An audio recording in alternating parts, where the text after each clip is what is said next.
दोस्तों नमस्कार, मैं संतोष कुमार अभी बात करने वाला हूं कि उत्तराखंड में जो त्रासदी हुआ है 7 फरवरी को सुबह में 10 बजे क्यों हुआ, उसके पीछे का क्या कारण है, क्या कारण मानवीकृत है या प्राकृतिक है, इस वीडियो के माध्यम से हम लोग विस्तार से समझने वाले हैं। सबसे पहले दोस्तों देखिए आखिर हुआ क्या था। ये देखिए, ये पहाड़ का लोकेशन है, नंदा देवी पर्वत का लोकेशन है, और जो जिला है, जो डिस्ट्रिक्ट है, वो है उत्तराखंड का चमोली डिस्ट्रिक्ट। उत्तराखंड के चमोली डिस्ट्रिक्ट में ये प्राकृतिक आपदा आया है। प्राकृतिक आपदा हुआ क्या है कि एक डैम का लोकेशन को देखिए, ये है डैम। डैम का मतलब होता है बांध। ऐसे भी आपको पता होगा कि पहाड़ी जो रीजन होते हैं वहाँ पर बड़ी संख्या में बांधों का निर्माण किया जाता है ताकि बिजली का निर्माण हो। अब एक्चुअली में देखिए, यहाँ पर दो बांध था मुख्यतः, एक था तपोवन और एक ऋषि गंगा। दो बांध था, दोनों पावर प्लांट था, यानी बिजली बनाने के लिए दो बांधों का यहाँ पर निर्माण कार्य किया जा रहा था। और ये पहाड़ियाँ थी और बीच में ये है घाटी, और घाटी का जो शेप था भी आकार का घाटी था। और ये जो गहराई है, अगर पहाड़ का जो पिक से इसका गहराई की बात किया जाए तो 2000 मीटर से भी ज़्यादा था, जो पीछे का जो मेन पर्वत था वहाँ से। और यहाँ पर अचानक से पानी आता है, और ऐसा बहुत सारा वीडियो वायरल हुआ होगा, आप लोग देखे ही होंगे। और उस पानी को का जो प्रेशर है ये झेल नहीं पाता है और ये ज़मीन दोज हो जाता है। और इतना ही नहीं, जो पानी आता है अपने साथ बहुत ज़्यादा मलबा को भी लेकर के यहाँ पर आता है। अब देखिए हुआ क्या था। सबसे पहले जो ग्लेशियर था, ग्लेशियर का मतलब होता है बर्फ का बड़ा बड़ा टुकड़ा, नंदा देवी पर्वत पर। अब एक्चुअल लोकेशन की अगर बात किया जाए तो वो नंदा देवी पर्वत से थोड़ा साइड में था, लेकिन मोटे तौर पर हम लोग कह सकते हैं कि नंदा देवी पर्वत जो चमोली डिस्ट्रिक्ट में पड़ता है उत्तराखंड में, वहाँ पर एक ग्लेशियर पिघलता है। और ग्लेशियर क्यों पिघला ये भी पहले समझिए। ग्लेशियर पिघलने के पहले बड़े स्तर पर चट्टानों का खसकना हुआ, और चट्टान एक दिन में कोई खसकता नहीं है। फ्रांस ने अपना लेटेस्ट सैटेलाइट इमेज के द्वारा ये अभी हाल फिलहाल प्रमाणित करने का भी प्रयास किया है कि पहले चट्टानों का खसकना हुआ, और चट्टानों का खसकना एक दिन में नहीं संभव है, वो लंबा समय से प्रक्रिया चल रहा था। अब चूंकि चट्टान के ऊपर ही ग्लेशियर होता है, चूंकि इतना ज़्यादा ठंडा लोकेशन होता है हिमालय के इस रीजन में, तो चट्टान के ऊपर होता है बर्फ। अब बहुत सारा जो बर्फ का टुकड़ा है वो हजारों साल से जस का तस रहता है, और कुछ बर्फ का टुकड़ा नया नया भी बनता है। तो देखिए एक्चुअली हुआ क्या, जो चट्टान है बहुत दिन से सरक रहा था, घसक रहा था। फ्रांस का सैटेलाइट इमेज से इस बात को एक बल मिला है कहीं ना कहीं। अब देखिए चट्टान का जो बेस था वो धीरे धीरे घसक रहा था, और धीरे घसकते घसकते एक समय ऐसा आया कि तेजी से साइड हो गया, घसक गया। तो जितना बर्फ था वो बर्फ आगे की तरफ स्लाइड हुआ, और बर्फ जैसे ही आगे की तरफ स्लाइड होगा तो घर्षण की वजह से बर्फ पानी में तब्दील हुआ। और वो पानी सबसे पहले कहां पर आया, तो ऋषि गंगा नदी में। तो ऋषि गंगा नदी में सबसे पहले बाढ़ आ गया। और ऋषि गंगा नदी के बाद देखिए यहाँ पर एक एरो का हम साइन दिए हुए हैं, ऋषि गंगा नदी के बाद वो पानी गया धौली गंगा में, फिर अलकनंदा में। तीनों नदियों में आ चुका है बाढ़, और तीनों नदियों के आसपास लगभग हजारों लोगों को वहां से हटा दिया गया है। और एक चीज़ और आपको पता होना चाहिए, यहाँ पर जो दो पावर प्लांट निर्माणाधीन थे, तपोवन और ऋषि गंगा, यहाँ पर 200 के आसपास लोग लापता है। 35-40 के आसपास लोगों को बचा लिया गया है, बाकी लोगों का कुछ भी पता नहीं है। और जहाँ तक अगर बात किया जाए बचाव कार्य का, तो वहाँ पर बचाव कार्य चालू है, बड़े स्तर पर बचाव कार्य चल रहा है। अब यहाँ पर देखिए एक एनडीआरएफ और एसडीआरएफ, एनडीआरएफ एसडीआरएफ का जो टीम है वो बचाव कार्य कर रहा है। एनडीआरएफ और एसडीआरएफ के बारे में आपको पता होगा, नारंगी कलर पहने हुए वो लोग कुछ होते हैं ड्रेस। बिहार में या आसाम में अभी कोरोना काल में जो बाढ़ आया था तो आप लोग देखे ही होंगे कि नारंगी कलर कोई पहने हुए कुछ विशेष तरह के लोग हैं। ये लोग आपदा में बचाव का कार्य करते हैं। तो अभी जो भी हुआ है चमोली डिस्ट्रिक्ट में, तो वहाँ पर एनडीआरएफ और एसडीआरएफ का जो टीम है वो बचाव कार्य कर रहा है। थोड़ा सा इसको समझ लेते हैं। आपदा प्रबंधन अधिनियम 2005, डिजास्टर मैनेजमेंट एक्ट 2005 के तहत 2006 में एनडीआरएफ और एसडीआरएफ का गठन हुआ था। एनडीआरएफ का मतलब होता है नेशनल डिजास्टर रिस्पॉन्स फोर्स, और state disaster response force SDRF का मतलब होता है। अब देखिए एनडीआरएफ में जनरली सेना या अर्धसैनिक बलों से जवानों को लिया जाता है, जबकि एसडीआरएफ में जो स्टेट पुलिस के जवान हैं उनको लिया जाता है। तो आपदा जो अभी आपदा का ये घड़ी है वहाँ पर बचाव कार्य चल रहा है, बड़े स्तर पर बचाव कार्य चल रहा है, सेना को भी लगा दिया गया है। इसके अलावा जो और भी लोग हैं वो भी वहाँ पर अपनी सेवाएं दे रहे हैं। तो अब देखना है क्या होता है। हालांकि आईटीबीपी भी वहाँ पर अभी अपना सेवा दे रहा है। तो अब देखने वाली बात है कि कितने लोग बच पाते हैं। अब दोस्तों सबसे बड़ा सवाल क्या है, सबसे बड़ा सवाल यही है कि क्या इस तरह की घटनाओं को रोका जा सकता है। आप याद कीजिए, आज से 7 साल पहले, 7 साल पहले भी उत्तराखंड में ही, उत्तराखंड के केदारनाथ में भीषण तबाही आया था। हालांकि वो तबाही इससे काफ़ी बड़ा था, लेकिन पिछले 7 सालों में अगर बात किया जाए, उस तबाही के बाद का सबसे बड़ा तबाही यही है। हालांकि छोटा मोटा तबाही होते ही रहता है। क्या इसको रोका जा सकता था? क्या केदारनाथ में जो कुछ भी हुआ उसके बाद हम लोगों ने कोई सबक सीखा कि नहीं सीखा? तो देखिए, हुआ क्या था उसके बाद, पहले ये जानिए। उसके बाद सर्वोच्च न्यायालय ने एक समिति का गठन किया, रवि चोपड़ा समिति। रवि चोपड़ा जी पर्यावरणविद हैं, यानी इन्वायरमेंट पे इनकी बहुत अच्छी खासी पकड़ है। उन्होंने अपना एक सजेशन दिया, एक राय दिया। क्या राय दिया पहले उसको देखते हैं, और उसके बाद हम आगे समझेंगे कि क्या क्या लापरवाही किया गया है, ठीक ना। पहले इसको देखिए, रवि चोपड़ा समिति ने क्या क्या सिफारिश दिया, उसके बाद और भी चीज़ों को हम लोग समझने वाले हैं बहुत जल्दी में। रवि चोपड़ा समिति ने बताया कि जो नंदा देवी राष्ट्रीय उद्यान है, नंदा देवी चमोली में, और उसके आसपास का जो हिमालय का लोकेशन है, चूँकि आपको एक बात पता होना चाहिए, वो भूकंपीय जोन 4 और 5 में है। एक बात पहले समझ लीजिए, फिर हम यहाँ पर आपको समझा देते हैं। ये देखिए, ये पूरा हिमालय का लोकेशन है, ठीक है। और हिमालय जो है नवीन पर्वत है। नवीन पर्वत का मतलब होता है नया पर्वत, जहाँ का जो चट्टान है बड़ा कमज़ोर होता है, भूस भूस होता है। आप कभी सिक्किम गए होंगे या जम्मू कश्मीर गए होंगे, उत्तराखंड गए होंगे घूमने के लिए, तो रोड के किनारे देखते हैं कि बार बार चट्टान जो है गिरकर रोड पे आ जाता है। क्यों आता है? इसलिए कि चट्टान बहुत कमज़ोर होता है, भुस होता है। देखिए, अक्सर आप लोग इस तरह का नज़ारा देखे होंगे, आप कहिएगा ये क्या है? तो देखिए, ये पहाड़ है, पहाड़ पर जाल लगा दिया जाता है, जाल, ताकि जो चट्टान है वो गिरे नहीं। तो आप कहिएगा कि चट्टान को जाल रोक कैसे पाएगा? तो देखिए, ये पहाड़ है, ठीक है।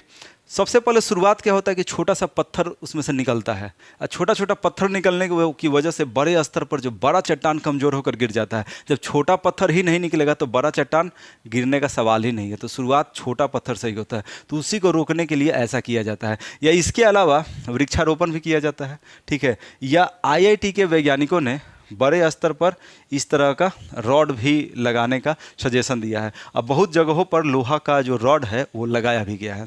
तो चलिए, इतना तो आप समझ रहे हैं कि हिमालय का जो पर्वत है बहुत ही कमज़ोर है। अब देखिए, होता क्या है, उत्तराखंड में क्या हो रहा था, क्यों ऐसा हुआ, उसको समझने के लिए रवि चोपड़ा समिति को हम पहले देखते हैं, फिर आगे बात करेंगे। रवि चोपड़ा समिति का ये कहना है कि हिमालय चूँकि नवीन पर्वत है, वो भी जानते थे, हम भी जानते हैं, आप भी जानते हैं। तो नया क्या है? देखिए, पत्थरों को कर्सर से तोड़ा जाए, ठीक है। जो चट्टानों को तोड़ने का काम हो रहा था उस रीजन में, हिमालय रीजन में, कर्सर से तोड़ने की ये सिफारिश किए थे। लेकिन जबकि तोड़ा जाता है विस्फोटकों से, अब जो ठेकेदार लोग हैं जो ठेका लेते हैं इस तरीके का पत्थर तोड़ने का, तो वो कर्सर का इस्तेमाल नहीं करते हैं, विस्फोट से एक ही बार उड़ा देते हैं, क्योंकि लागत कम लगेगा।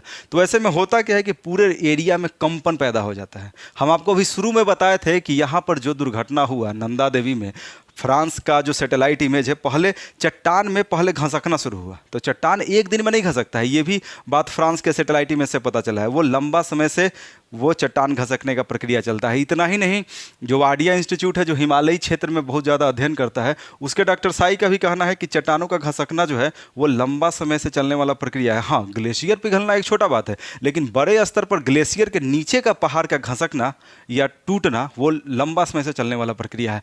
तो उस प्रक्रिया को कहीं ना कहीं सपोर्टिव भूमिका देता है विस्फोट। अक्सर विस्फोट कराया जाता है, ठीक है। हाँ, बहुत सारा जो विस्फोट है आवश्यक है। अब सुरंग बनाना है तो वो तो विस्फोट होना ही है। तो प्रकृति और जो हमारी आवश्यकताएं हैं उसमें टकराव तो होना ही है कहीं ना कहीं। तो खैर, एक तो सिफारिश से ये था, लेकिन इसको माना नहीं गया। विस्फोट अभी भी हो रहा है, आज के डेट में भी विस्फोट चल रहा है। तो पहाड़ तो कमज़ोर होगा ही। उसके अलावा एक चीज़ और, जहाँ पर ये सब कुछ हुआ है, यानी कि दो, तपोवन और ऋषिगंगा, तपोवन और ऋषिगंगा, देखिए ऋषिगंगा नदी का भी नाम है, पावर प्लांट का भी नाम है, ठीक ना। तो तपोवन और ऋषिगंगा जो दो पावर प्लांट को बहुत भारी भरकम नुकसान पहुंचा है, ठीक है। वहाँ पूरा, अगर आप वीडियो हाल फिलहाल का देखे होंगे तो पूरा कीचड़ उचड़ मतलब से भर चुका है वहाँ पर, क्योंकि नदी जो पानी आया था तो पूरा गाद लेकर के आया था, गाद मलबा सब कुछ लेकर आया था, ठीक है। पहाड़ी एरिया में जो कुछ भी मिला उसको सब लेकर आया पानी। तो देखिए, यहाँ पर हम बात कर रहे थे, क्या बात कर रहे थे? हाँ, तपोवन और ऋषिगंगा। तपोवन और ऋषिगंगा को बहुत भारी भरकम नुकसान हुआ है। तो दोस्तों, हम बात कर रहे हैं रवि चोपड़ा समिति का सिफारिश। रवि चोपड़ा समिति का सिफारिश एक तो ये था कि कर्सर के बदला विस्फोट से नहीं तोड़ा जाए, कर्सर से तोड़ा जाए, ठीक है। लेकिन ऐसा होता नहीं है, विस्फोट से ही अभी भी तोड़ा जा रहा है और पहाड़ों में हलचल मचता है, पहाड़ कमज़ोर हो रहा है। चलिए, ये तो एक बात है। इसके अलावा उन्होंने ये भी कहा कि चूंकि ये जो रीजन है, जैसे कि ये दोनों रीजन, ये भूकंपीय जोन 4 और 5 में आता है। देखिए, भूकंप का टोटल 4 जोन होता है, 2, 3, 4, 5, एक से शुरू नहीं होता है, 2, 3, 4, 5, जोन 2, जोन 3, जोन 4, जोन 5, ठीक है। तो जो 4 और 5 नंबर जोन है बहुत ज़्यादा संवेदनशील है, 5 तो बहुत ही ज़्यादा सेंसिटिव है और 4 भी बहुत ज़्यादा सेंसिटिव है।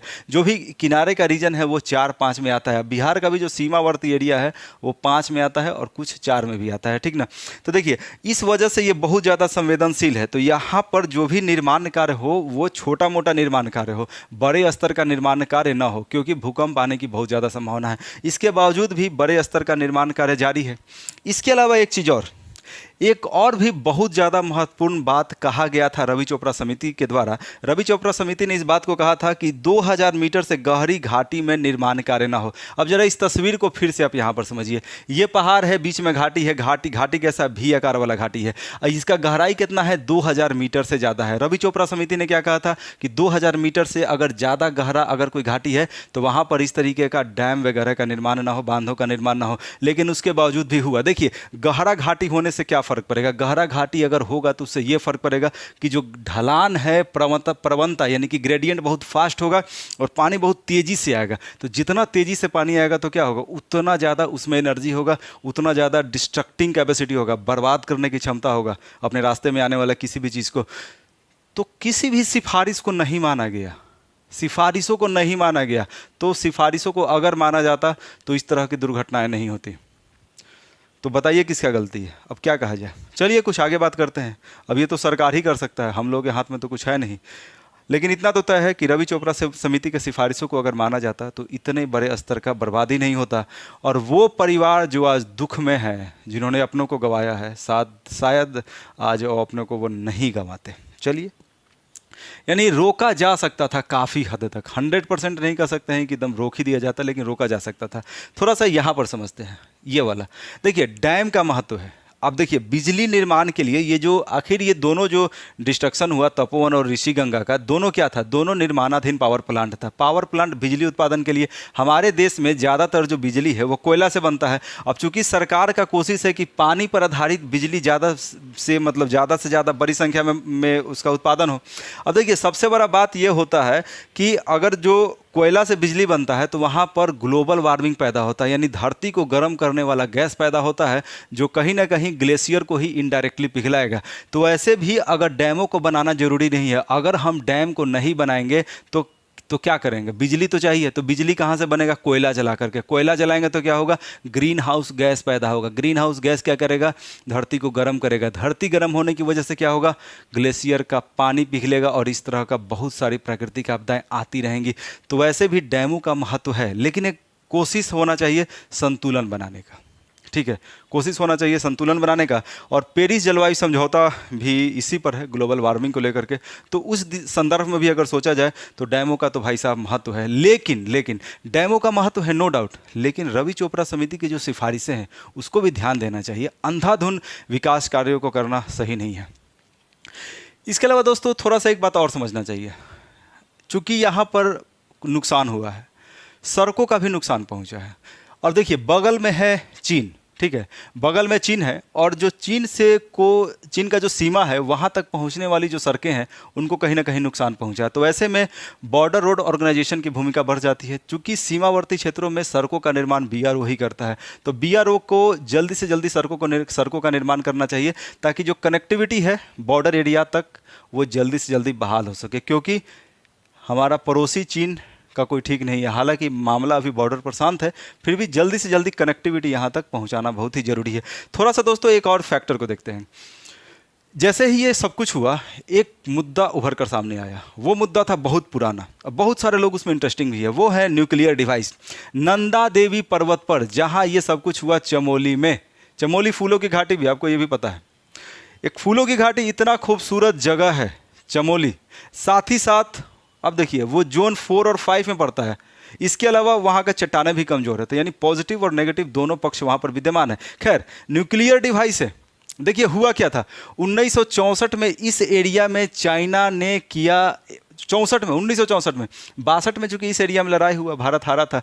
1964 में अपनी शक्ति को बढ़ाते हुए चाइना ने न्यूक्लियर टेस्टिंग किया था, ठीक है। उस हालांकि बाद में भारत ने 74 और 1998 में भी किया था, स्माइलिंग बुद्धा और मिशन शक्ति के नाम से, वो तो आपको पता ही होगा। तो यहाँ पर देखिए 1964 में परमाणु विस्फोट करता है चाइना, तो भारत को कुछ काउंटर बैलेंस करने के लिए कुछ चाहिए था, तो भारत हेल्प लेता है अमेरिका का, और CIA की मदद से नंदा देवी में एक न्यूक्लियर डिवाइस को स्थापित किया जाता है। देखिए, स्थापित किया नहीं गया, स्थापित करने का प्रयास किया गया।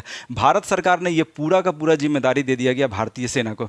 भारतीय सेना ने क्या किया, इस न्यूक्लियर डिवाइस को लेकर के भारतीय सेना पहुंचा नंदा देवी पर्वत पर। नंदा देवी पर्वत पर जैसे ही इस न्यूक्लियर डिवाइस को लेकर के लोग गए 1965 में, वहाँ का मौसम अचानक से ख़राब हो गया, बहुत ज़्यादा मौसम ख़राब हो गया, तो उस वजह से सबको वापस लौटना पड़ा। कुछ दिनों के बाद जब वो लोग वापस गए तो ये न्यूक्लियर डिवाइस नहीं मिला। 1965 से अभी तक नहीं मिला है, यानी अगर जोड़ा जाए तो 35 और 21 56 साल हो गया, ये न्यूक्लियर डिवाइस नहीं मिला है। इसमें था प्लूटोनियम, और जो ये एक्टिव अवस्था में था या नहीं, इस पर भी संदेह है। देखिए, कहा जाता है कि ये एक्टिव अवस्था में है और 100 साल के लिए उसके पास फ्यूल था, यानी 100 साल तक अच्छा खासा उसमें से रेडिएशन होगा। अब डिपेंड ये भी करता है कि वो डब्बा में पैक था या ओपन था। अगर ओपन रहेगा तो बहुत हाई रेडिएशन हो रहा होगा, अब वो तो जाँच के विषय है, उसके बारे में तो मुझे कोई जानकारी है नहीं। तो देखिए, ये न्यूक्लियर डिवाइस वास्तव में वहाँ भुलाया हुआ है, खोया हुआ है। अब क्या उसमें विस्फोट भी हो सकता है, परमाणु विस्फोट, या मे भी ऐसा भी कुछ हुआ है कि भी हाल फिलहाल बहुत भयंकर परमाणु विस्फोट हुआ हो यहाँ पर, वो भी नंदा देवी में ही है, और ये सब कुछ भी नंदा देवी में ही ग्लेशियर पिघला। तो क्या इस वजह से ही कुछ ऐसा हुआ, कहना मुश्किल है, मे बी पॉसिबल, ठीक है। तो ये न्यूक्लियर डिवाइस के बारे में कुछ भी आइडिया अभी तक नहीं है दोस्तों। इसके अलावा कुछ और चीज़ों को भी थोड़ा सा समझ लीजिए, नक्शा में मैंने बना ही दिया है। ये जो पाकिस्तान का सीमावर्ती क्षेत्र है, यहाँ पर निगरानी करता है BSF। आपको पता ही होगा ITBP जो चाइना के साथ सीमा लगता है, वहाँ पर ITBP की भूमिका है। इसके अलावा अगर बात किया जाए, बांग्लादेश का सीमा पर भी BSF है, जैसे कि पाकिस्तान बॉर्डर पे था, और नेपाल बॉर्डर के साथ SSB है, और यहाँ पर है असम राइफल, ये जो म्यांमार रीजन है इधर पर। तो दोस्तों, अभी तक मैंने एक छोटा सा प्रयास किया कि उत्तराखंड में जो त्रासदी हुआ है उसके बारे में आपको मैं समझा सकूं। धन्यवाद।